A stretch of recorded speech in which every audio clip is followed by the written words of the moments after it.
막히는 출근길 뉴스엔 급행열차를 타라. 헬마 뉴스.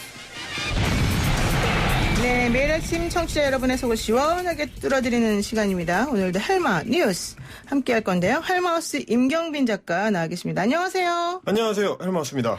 네, 첫 번째 소식 좀 충격적입니다. 네. 대구에서 대규모로 코로나19 확진자가 나온 소식인데 이거 어떻게 된 겁니까? 어제 이제 31번 확진자가 다니던 신천지 대구교회를 중심으로 해서 확진자가 쏟아져 나왔습니다. 사실 싱가포르 같은 나라들에서도 보면 이제 교회같이 많은 사람들이 한꺼번에 몰리는 이제 종교 행사, 여기가 이제 전파의 진원지가 되는 경우가 많았는데 네. 결국 우리한테서도 이제 이게 현실화가 된 겁니다. 확진자가 그렇죠. 15명이 이 교회에서 나오면서 신천지 대구교회가 이제 신종 코로나 확산의 어떤 슈퍼 진원지가 된 거다. 네, 이런 네. 얘기가 나오고요.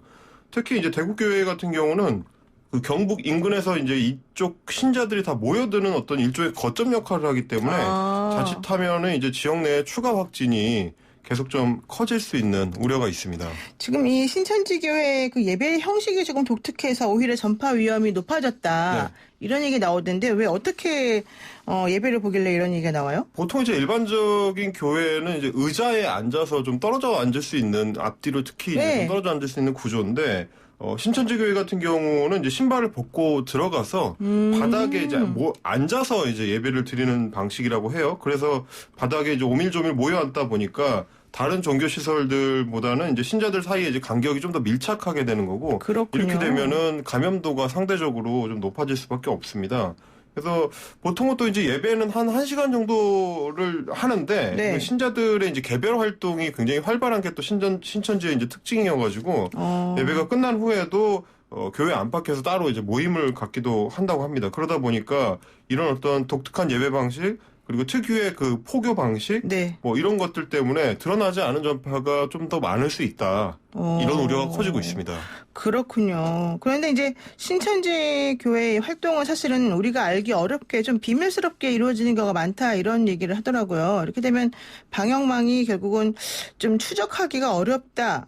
그래서 우리가 생각하는 것보다 더 위험할 수도 있다. 이런 얘기가 나오던데. 예, 지금 걱정이 되는 부분은 그 부분입니다. 결국에 이제 방역망이 제대로 작동을 하려면은 좀 추적이 하기가 쉽고, 그리고 서로 이제 정보가 좀 원활하게 교류가 돼야 되는데, 네. 신천지 같은 경우는 이제 자기들이 활동하는 거를 숨기고 하게 되는 경우가 많다고 그러더라고요. 이제 다른 교회에 가서 이제 신도들을 포섭해 나오는 방식의 포교를 활발하게 하기 때문에, 네. 실제로는 신천지인 줄을 모르고 이제 접촉했던 사람들이 이제 상당히 있을 수 있다.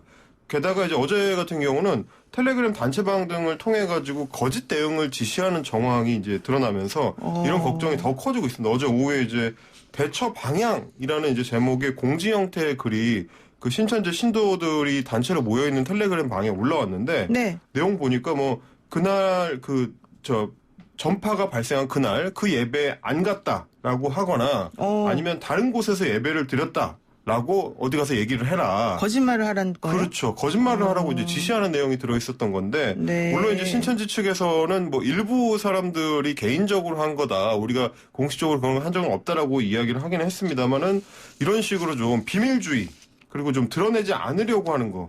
이게 결국은 거짓 대응 지시로까지 이어진 거 아니냐. 이제 이런 우려가 나오는 거고요. 네. 이렇게 이제 행보를 숨기고 접촉자를 정확하게 드러내지 않게 되면 조기 진단이나 조기 치료를 어렵게 해서 더 문제를 키울 수가 있다. 이게 좀 걱정이 되는 지점입니다. 어쨌든 뭐 텔레그램 단체방에서 이런 식으로 뭐 거짓 대응을 하라고 지시했는지 안 했는지 정확히 모르니까 우리가 함부로 말할 수는 없습니다만은 어쨌든 방역당국이 협조를 해서 솔직하게 말하는 게 가장 좋다. 그렇습니다. 이런 얘기는 할 수 있겠습니다. 그런데 또 이런 얘기도 있더라고요. 이게 가짜뉴스라는 생각이 들긴 합니다만은 혼란이 커지면서 뭐 환자가 난동을 부렸다. 교인들이 병원들에 몰려들었다. 이런 얘기가 나오던데 이게 사실이 확인이 된 건가요? 예, 확인이 됐고요. 일단은 가짜뉴스인 걸로 이제 판명이 났습니다. 어제 오전에 카톡이라든지 뭐 텔레그램을 통해서 이제 그런 메시지를 좀 많이 받아보셨을 텐데 몇 시 몇 분 뭐 난동이 발생 뭐 이런 식으로 마치 뭐 수사기관의 정보 보고인 것 같은 그런 형식으로 이제 나오는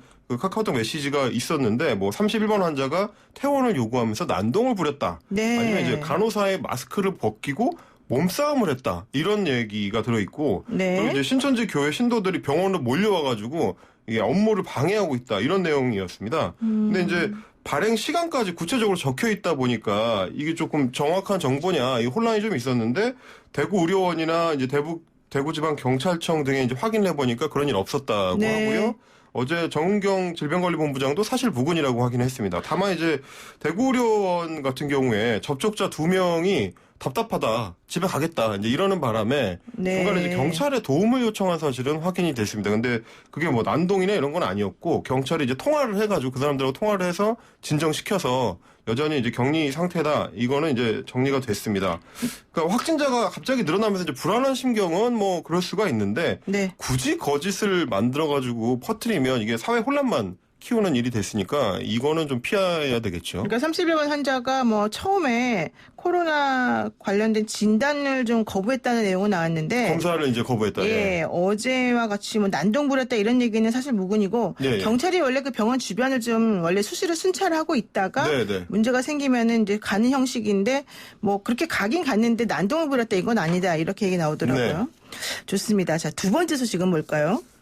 미래통합당이 이제 공천 문제를 둘러싸고 연일 갈등을 빚고 있습니다. 이제 공천관리위원회가 계속 전략공천 지역 선정을 하고 있는데요. 네. 이걸 둘러싸고 이제 옛 자유한국당, 새로운 보수당, 전진당 이런 각 출신 정당별로 이해관계가 서로 엇갈리면서 이제 지분 갈등이 본격적으로 펼쳐지는 모양새입니다. 그러니까 전략공천 지역으로 갑자기 선정을 하게 되면 물론 그 당 차원에서는 여러 가지 고려를 했겠지만 그 지역에서 나오려고 준비했던 사람들은 사실을 할 수가 없거든요. 허탈해지잖아요. 그렇죠. 이런 것들이 또 이제 당이 통합되면서 또 공천권을 뺏기는 그런 우려가 있는 사람들 입장에서는 좀 아마 이게 그냥 넘어가기는 어려운 일인 것 같네요. 그렇죠. 이제 당시에 이제 지역구에서 계속 뛰어왔던 사람들이 있다 그렇죠. 보니까 갑자기 이제 허공에 붕 뜨게 되는 경우들이 생겨서 이제 그런 건데 특히 현재 이제 부산 중구 영도구가 제일 주목을 받고 있습니다. 네네. 이제 이현주 의원하고 현역인 김무성 의원 사이에 일종의 설전이 오간 데 이어서 어제는 역시 부산이 지역구인 사상의 장재원 의원까지 가세를 했습니다. 페이스북에 이런 얘기를 올렸는데 이현주 의원한테 경고망동을 삼가기 바란다. 네. 그러면서 이현주 바람에 기댈 부산의 예비 후보는 한 명도 없다.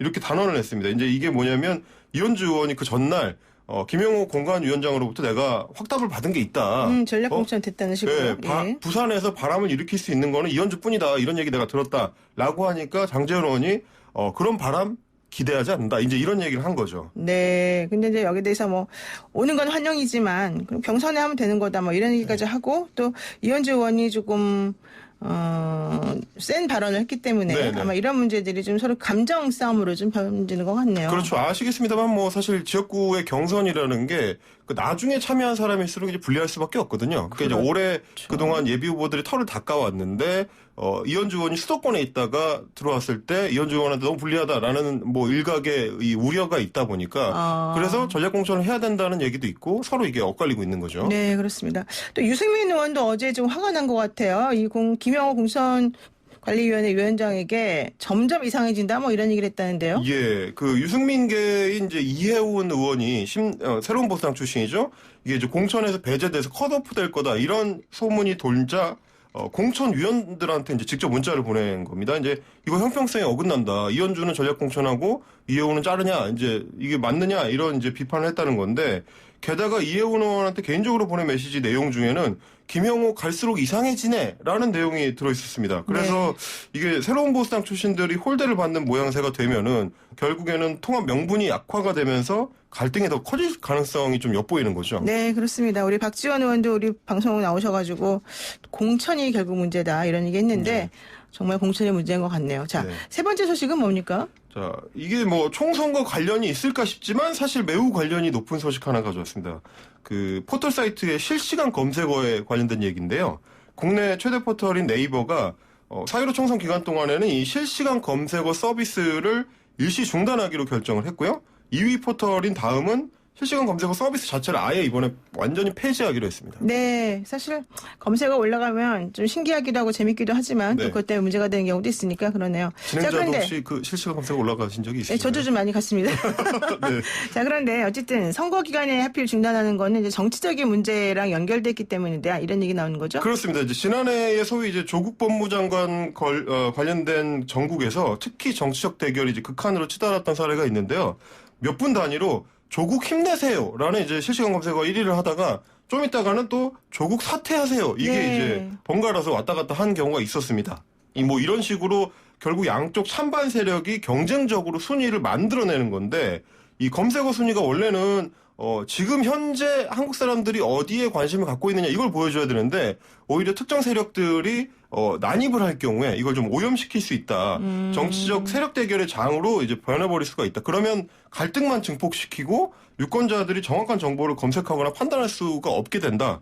이런 우려가 있는 거고요. 네, 검색어 급상승 때문에 문제인 것 같고요. 자, 네 그렇죠. 번째 소식은 뭡니까? 네. 예, 다스는 누구 것인가? 이 질문 2007년에 대선부터 시작된 거니까 벌써 13년째 이어지고 있는 질문에 대한 결론이 예 아이고. 어제 이제 그 이명박 전 대통령의 2심 재판부의 판결로 답이 나왔습니다. 네네. 다스 실소유주는 이명박이다. 이제 1심에 이어서 이렇게 못을 박았고요. 어제 이제 형량도 높여가지고 유죄로 인정을 하면서 징역 17년형을 선고를 했습니다. 1심 때보다 오히려 형량이 2년 더 늘어났습니다. 근데 또 추징액은 팍 줄었더라고요. 어쨌든 중요한 건 네. 1심보다 형량이 늘어났는데 네. 이게 왜 그러느냐? 예. 이제 뭐 보시면 아시겠지만 2심이 진행되는 동안에 계속해서 불리한 증언들이 나왔습니다. 특히 이제 예전 측근들이 그 법정에 나와가지고 전부 이명박 전 대통령한테 불리한 내용들을 쏟아내다 보니까 그래서 이제 상당액의 뇌물이 인정이 되면서 뇌물 액수가 올라간 거. 그리고 또 하나는 이제 재판부가 볼 때는 전혀 반성을 안 하고 있다. 아. 책임을 안 지려고 한다. 네. 이 부분이 또 형량에 상당히 이제 가만히 된 것 같습니다. 네. 그래서 이로써 이제 10년 넘게 끌어온 다스는 누구 것인가에 대한 질문은 대체로 이명박 것이다라는 쪽으로 결론이 나는 것 같습니다. 네, 이명박 전 대통령 입장에서는 어제 충격이었죠. 법정 구속돼버려가지고 예. 보석이 사실은 이제 끝난 취소됐고요. 건데, 예. 예, 사실 그 표정이 엄청나게 어제 애매했다 이런 얘기 나오더라고요. 네. 네, 오늘 여기까지 하겠습니다. 고맙습니다. 감사합니다. 네, 오늘 말씀 잘 들었고 헬마우스 임경빈 작가였습니다.